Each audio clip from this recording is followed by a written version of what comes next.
as well as you getting out, you got to pass a state test. So you have to be able to read. And if you have a difficult time reading, some of you will struggle. If you have a difficult time understanding merging on the expressway, if you don't look over your shoulder and check your blind spot, you're going to cut off a car and have an accident. It's your fault. If you don't understand the rules of the right of way, looks good, Tyler. Looks good, Abigail. It's looking good. If you don't understand the rules of the right of way, the first car to get there is the first car to leave. You will fail that on your driver's test. From scholarly articles reviewed by professors, people have their masters.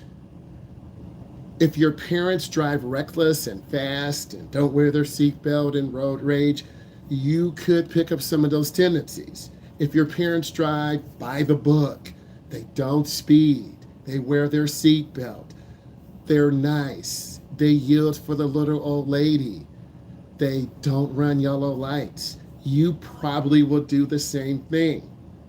If your parents drive distracted, they're on the phone, they're not paying attention, they're eating, they're on the phone, they're putting on makeup, they're shaving, they're putting on eyelashes, you will see that as a young child and you will think, okay, that behavior is okay.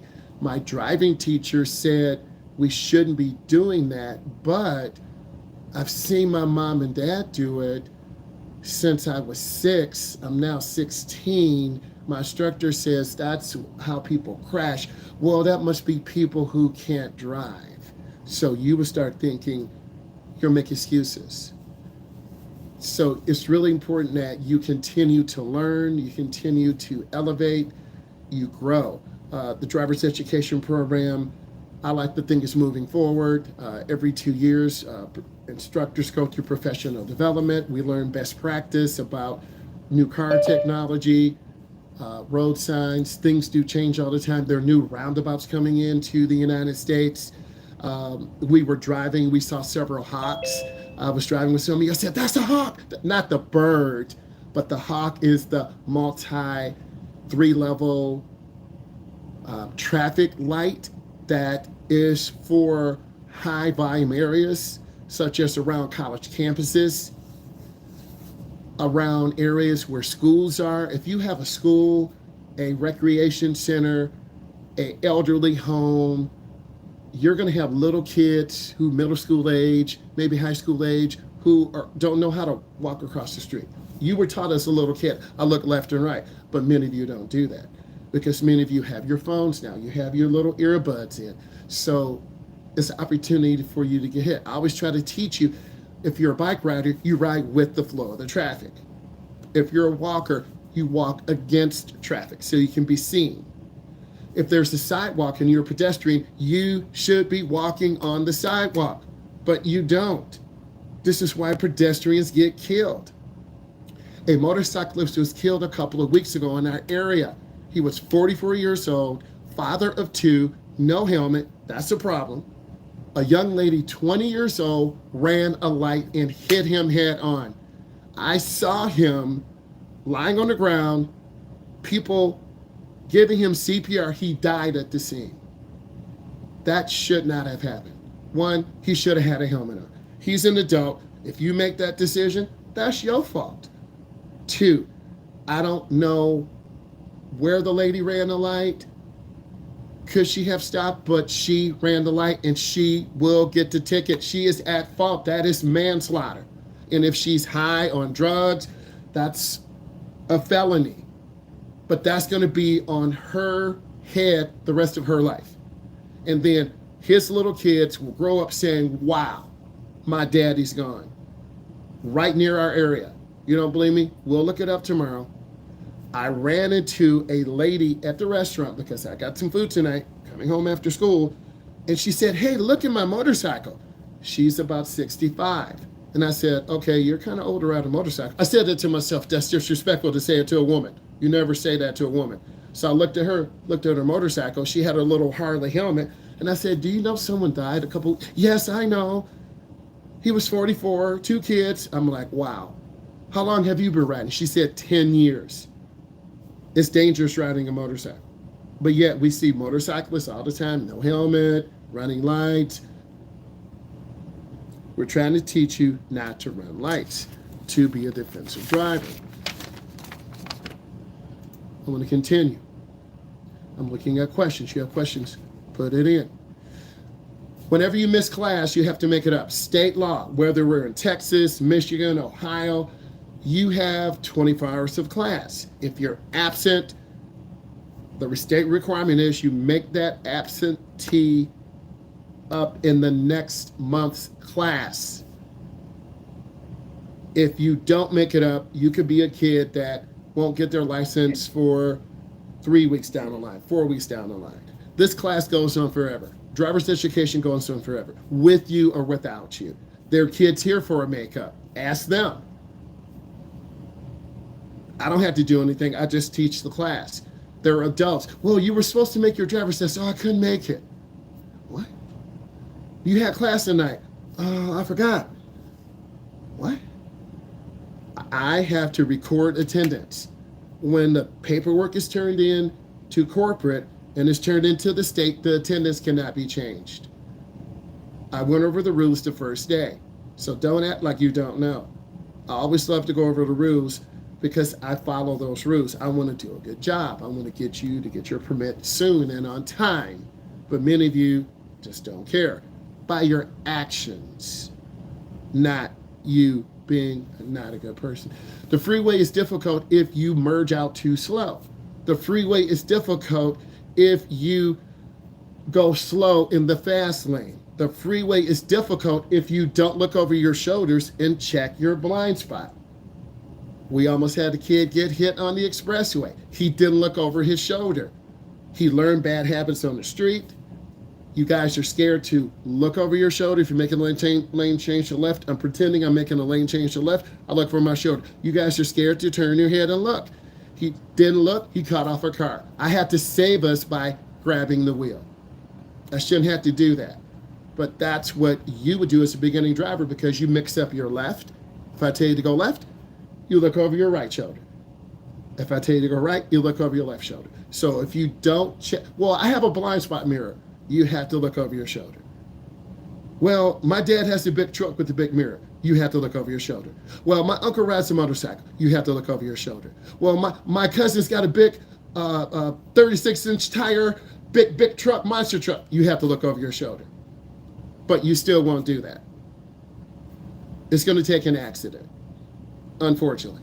Oh, it wasn't my fault. You didn't look over your shoulder. Check your blind spot.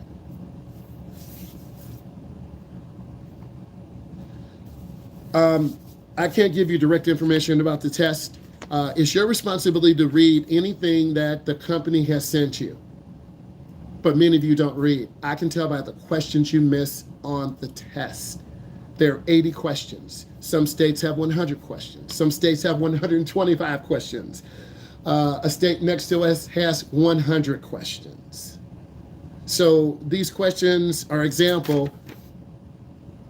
Reading traffic signals. Mark misinterprets yield signs and stop signs, causing confusion and hesitation at intersections, disrupting the flow of the traffic. These are situations that beginning drivers have. These are not situations that a person who's been driving 10 years, 12 years, 15 years.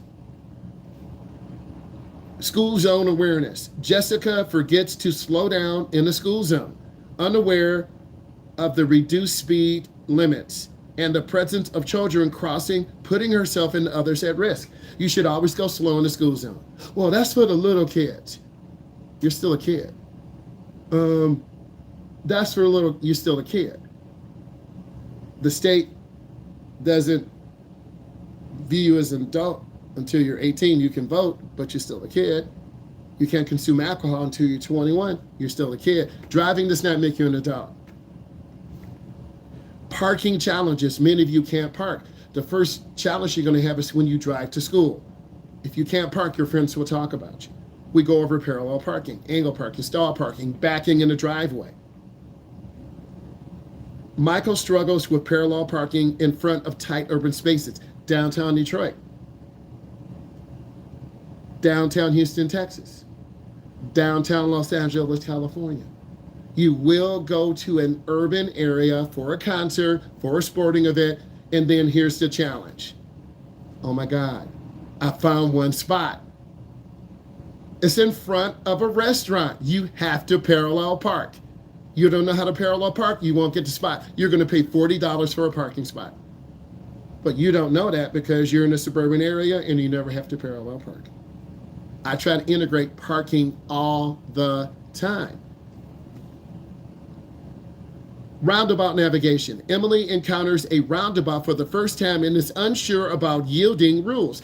Traffic in the roundabout, you yield.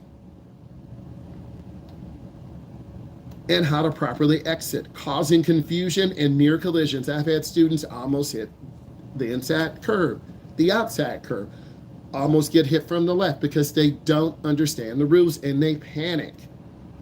I don't want you to panic. Adjusting to road conditions. Laura used to drive, let me say it over. Laura used to drive, I'm saying it wrong. Laura used to driving on smooth roads, struggles when she encounters gravel roads, finding it difficult to control her car and maintain speed. Gravel's like little bitty ball bearings, but yet some of you will go faster and lose control. Alex doesn't anticipate the sudden stop of the car in front of him because his following distance is too close. A lot of you will follow cars too close and isn't used to practicing defensive driving techniques. I try to teach you defensive driving techniques. Example, Jake's driving with a friend and gets distracted with their conversations.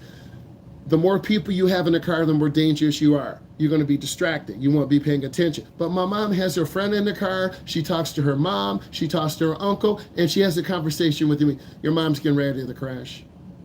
Oh.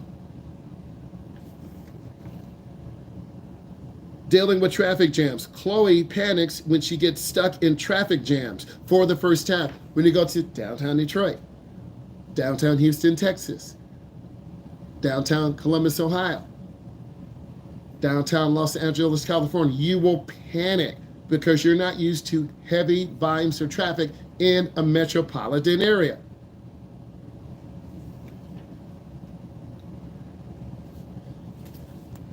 Understanding insurance policies. The more accidents you have, the higher your insurance will be. If you live in an area where there's high volumes of people, you could have higher insurance rates. If you live on 50 Mile Road where the cows are and horses, you're going to have lower insurance rates, less likely to have an accident. If you drive a high performance car, a Scat Pack, a Hellcat, a Trackhawk, a Cobra Mustang, you're more likely to have your car stolen. Insurance companies will charge you a higher rate. The Kias, those cars were getting stolen quite frequently. It's not a high performance car, it's a car that is stolen quite frequently. Insurance companies might not insure you because your car is more likely to be stolen or damaged or taken for a joyride. Dave is confused about his car's insurance policy.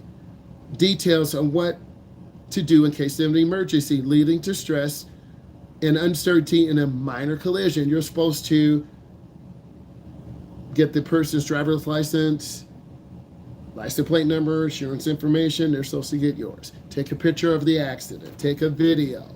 Don't admit fault. The police officer will come, analyze the situation, and determine who is at fault. Interacting with pedestrians. Lucas is unsure about the right of way. Remember we talked about this? Beginning drivers. What do we do? Who goes first? I'm not sure. They didn't stop. You don't know what to do, and that's normal. Lucas is unsure about the right of way rules when pedestrians are crossing the road, leading to an awkward and potentially dangerous encounter. Downtown Detroit, downtown Mount Clemens, downtown Cleveland, Ohio, downtown Youngstown, Ohio, downtown Houston, Texas, downtown Los Angeles, California. Pedestrians will walk in front of you, and if you hit them, you're at fault. Dealing with aggressive drivers. Ethan becomes anxious and frustrated when confronted by an aggressive driver. They tailgate us all the time. You don't know it. If you're driving 30 and we should be driving 50, you are the problem.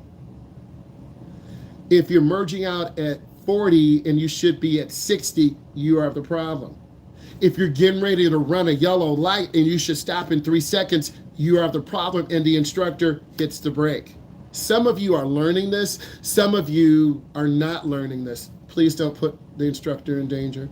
Please don't scare your parents. I have a brake. I have a dual mirror. Your parents do not. You didn't learn that behavior from me. You learned it from someone else. Understanding vehicle technology. Ava struggles to use her car's advanced safety features like lane departure. Our driver's car does not have this. Adaptive cruise control. Our driver's car does not have this. Cruise control. Our driver's car has this. Sometimes overriding them unintentionally. If you go too fast or stop too hard, the car will take over. Navigating parking lots. Parking lots are the most dangerous thing. I'm talking to high school students. I'm talking to young college students. I'm talking to young adults. Noah finds busy parking lots overwhelming and often gets in trouble finding a parking spot. When you come late to school in the morning, you're going to be flying around the parking lot. Your parents are going to let you drive. You're like, no, it's okay. Mom, you drive. What? You said you wanted to drive. I talked to your teacher. He said you need all the hours. No, I don't want to drive. What? Because the parking lot is full? You get mad because the soccer mom cut you off? You get mad because the guy in the diesel truck cut you off? You get mad because your friends are laughing at you because you look nervous? That's what's going to happen. Like Claire's waving at us right now. Stay focused. So you will be driving in a busy parking lot. They're very dangerous. Adhering to roadway etiquette. Grace is unaware of the unwritten rule of road etiquette. What's that? I'm getting ready to tell you. Such as waving thank you when another driver lets you merge out. Thank you. Hey, wave. Okay. Avoiding, leading to minor frustration and misunderstanding of other drivers. Managing peer pressure.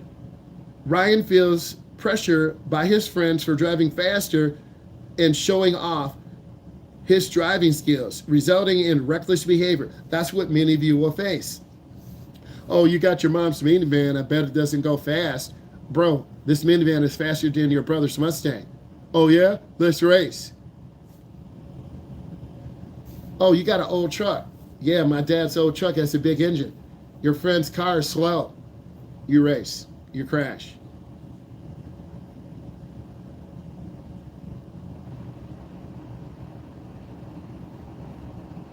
I'm looking for more questions.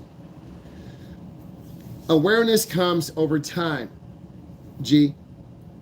And when you drive at night, you're going to learn how to drive at night. When you drive at rain, you're going to learn how to drive in the rain. When you drive in rush hour traffic, you're going to learn how to become a better driver. When you drive when you're tired, you're going to learn how to become a better driver. When you drive when you're really happy, many of you see me very happy because naturally I'm a happy person. You have to keep check of your emotions. And then you'll learn how to drive with your little sisters or brothers. They're kind of bugging you. You're trying to focus. You got to tell them, stop talking. I'm trying to drive. Your awareness will come over time, and you have to try to not die in the first 10 years because it takes you up to 25 years old for your brain to develop. What? What do you mean? My sister's fine. Your sister's 20. We're talking about 25, 24. Many of us are irrational. You're more irrational with me. If Gabby or Jamie or Shaniqua or Gwendolyn or Jada has a breakup, it will break your heart. You're like, oh my God, I'm going to die. And you have to drive home. Or you finally meet your stalker. We know who we're talking about. We don't say anything. So we all get emotional. You shouldn't drive when you're angry, mad, or tired. But you, because you're young and you haven't dealt with maybe your dog dying. My first dog, when she dies, I will be shook up. I will have to pull over. Okay? So we drive with our emotions. How do you know how far to turn the steering wheel? You will learn how to turn the steering wheel through practice. through making 12 right turns in your neighborhood, 12 left turns in your neighborhood. We start off driving in the parking lot, going up the aisle. I have you turn right, I see you looking right. I have you turn left, I see you looking left. I use it as a warm-up, I use it as a cool down. We practice parallel parking. We go into a neighborhood where there are tight left turns. You can't just cheat and look, you have to look and see where you're going. So neighborhoods have a place to learn, but the real place is on the streets. The streets are a place to learn, but tight downtown areas. Everyone is different. All of us learn different. There's more than one way to turn this. Well, I saw my dad just palm the wheel. You'll palm the wheel and crash. If palming the wheel like this is okay, how come they don't allow it on the driving test? Oh, I don't know. I'm preparing all of you for the driving test. I'm just 12. I'm just 14. No, you got to be 14, to be in the class. I'm preparing you for the driving test. I think ahead 2 years, 3 years, 4 years. Many of your parents say, can you help me? What do you need? So I'm preparing you for the test. You have to drive with both hands. Well, I want to drive with one. You're going to crash. I want to have my hands at the bottom. You're going to crash. I want to have my hands at the top. You make the wheel small. You're going to crash. I don't want to listen to you. Well, I won't drive with you. Facts. If you don't listen to me, I'll call corporate. I'll talk to your parent. You won't drive. I'm not going to have you put me in danger. And it's not a contest. If you're a dangerous student, go drive with someone else. I always talk to your parent. What lane do you enter exiting in a roundabout? The inside lane. If you're going to the right, you want to stay to the right inside lane. If you're going to the left and exiting out to the left, you go into the left lane, you stay to the inside. You signal your intention. You look where you're going. How do you do if your car's hydroplaning? You lift your foot off the gas. You reduce your speed. Beginning drivers don't know when they're hydroplaning. By the time you know, it's too late. You want to reduce your speed. If it's raining outside, you need to reduce your speed. Good question. When the right time to slow down at the light, I don't understand that. That's broken English. When the right time to slow down. When is the right time? Thank you, Mom and Dad. When is the right time to slow down? When you can slow down in 3 seconds, 1001, 1002, 1003. But if you get comfortable running yellow lights, you're going to get hit. You're going to get killed because you get comfortable and you think it's not a risk. I don't take risks. Many of the new smart cars don't run lights. I'm not saying the Tesla AI is the best, but the Teslas, and we don't have a Tesla. If we could test it. They don't run yellow lights. That gentleman riding the motorcycle would not have been killed. How do you know when to go at four-way stops? I already answered that. The first car to get there is the first car to leave. If two cars come together at the same time, the car on the right has to right away. You will have a question on your test just like that. How long do you stop at a stop sign? The minimum time is 3 seconds, 1001, 1002, 1003. I'm very passionate about driving. I like this question and answer session because you need to feel comfortable asking questions. You need to feel like, well, someone in the class is going to think I'm stupid. No, there are no stupid questions. And I want you to feel comfortable. And that's really important that you feel comfortable asking questions. I give you the best that I can. How can you increase spatial awareness? Good question. You drive in heavy traffic. That's how you learn to increase spatial awareness. Driving in tight areas, that's how you learn to have spatial awareness. No, really, how you go through the practice. You might hug the right, almost hit a car. You might hug the left and almost get a car. Hours needed for a beginning driver. If you're over 21, you're going to Secretary of State, you're getting a TIP. I would say minimum 10 to 14 lessons. Learning about the car, driving in the neighborhood, learning how to steer the car. If you're enrolled in a third-party class like we are, you have 6 hours. You understand? You're not going to learn how to drive in 6 hours. Your mom's got to take you out. Your grandma's got to take you out. Your crazy uncle's got to take you out. Your auntie's got to take you out. You're going to learn from each of your family members who takes you out. It can't be all on your mom. Your mom works. Your dad works. They're tired. You're only going to really drive on the weekend. You're not going to drive during the week. I'm tired. I work. Ask your mom. I'm tired. I work. Ask your dad. Mom doesn't want to drive me. Dad doesn't want to drive me. Call your uncle. No one's really going to have time. Then you're going to feel some type of way. It's true. So you have to fight for your driving time. You show your parents. And I'm reading some of the information. Advice for new drivers. Do a lot of light traffic light driving. A lot of you will drive from school home. From home to school. If your parents say, hey, you can drive to school, well, you better get up a little bit early, warm up the car. Well, can I have coffee, Mom, or breakfast, Dad? You don't know how to drive through a drive-through. You don't know how to get gas. And you won't be to school on time because you're going to have to make a left turn out, and you're scared to make a left turn, and you have to make another left turn into the donut place or the coffee place, and then you have to make another left turn. You're late. You can't drive, and you're crying because you don't know how to make a left turn under pressure. It's true. And you got to fight the parking lot. It's true. So instead of being on time, you're 10 minutes late. Next, watch others while you drive. Watch your mom, watch your dad, watch your uncle, watch driving games, watch social media. Next, continue to study yield and right-of-way rules at intersections. This is where more accidents happen. This is why the guy was killed. Because a young lady, 20 years old, ran the light and hit him head on, he died. Use the big 5 strategies when driving. 1, no cell phone, no text. But my mom texts, your dad texts, my brother texts. That's them. If they get caught, they'll have an accident. If they're at fault, they'll have an accident and be charged. But I thought it was okay. It's not okay. Drive the safe speed for the road conditions. If you're driving in the morning to school, you're going to drive at about the speed limit.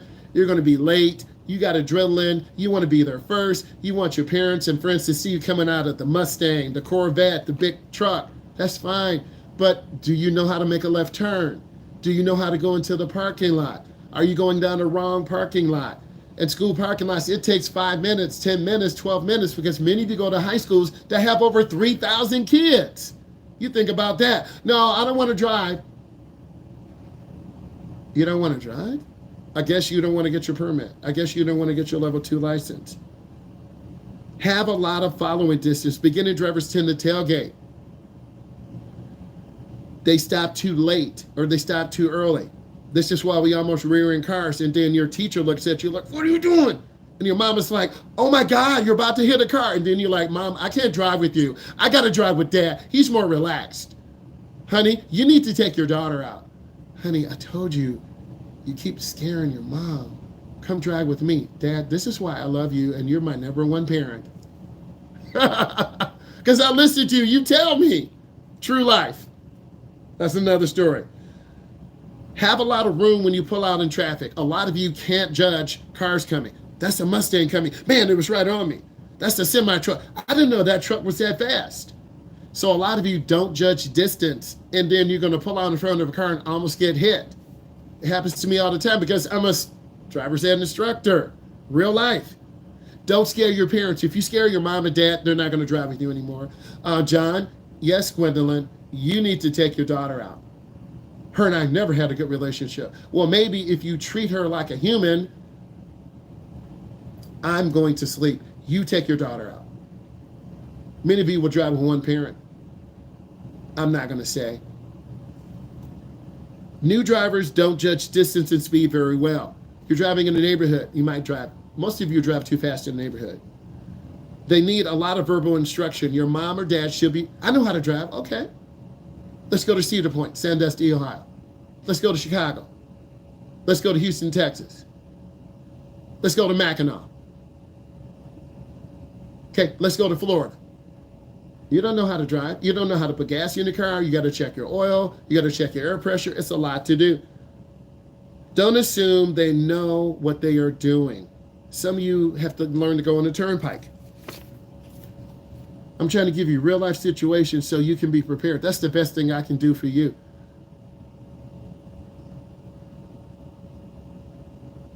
What are the best shoes for driving?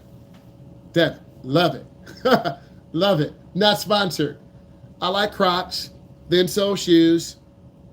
My new best shoe is the Hey Dude. I think they make some for girls and some for guys. Thin sole shoes, Converse, Crocs. Hey dude, I need to just go ahead and design my own shoe. They're really thin sole shoes. They're comfortable. Be comfortable in the car. Don't wear thick old shoes. I'm going to show you these shoes. These are shoes that are very thin, comfortable, easy. You know, you can feel. You want to use the ball of your foot. They're really comfortable, very relaxed. Those are old people shoes. Those are man shoes. I'm a child. Okay, you're going to wear a bubble shoe? I'm wearing my Yeezys. I'm wearing my flip-flops. Your foot's going to get stuck. Wear a shoe that's comfortable, that you can pivot your foot between the gas and brake. So from what I've seen, Crocs, Converse, Hey Dudes, they seem to be very comfortable. You can pivot your foot between the gas and brake. And as you learn to drive, you'll be able to wear thicker sole shoes because you're going to be slamming the brake, slamming the gas, and then your mom is going to say, you know what? You have to go back home. I'm pretending. You have to go back home. You're giving me a panic attack. John, you need to take your daughter out. You just got around the block. I can't do this. This is why you don't have a good relationship with our son or our daughter. It's going to be put on one parent. Stop spamming the server.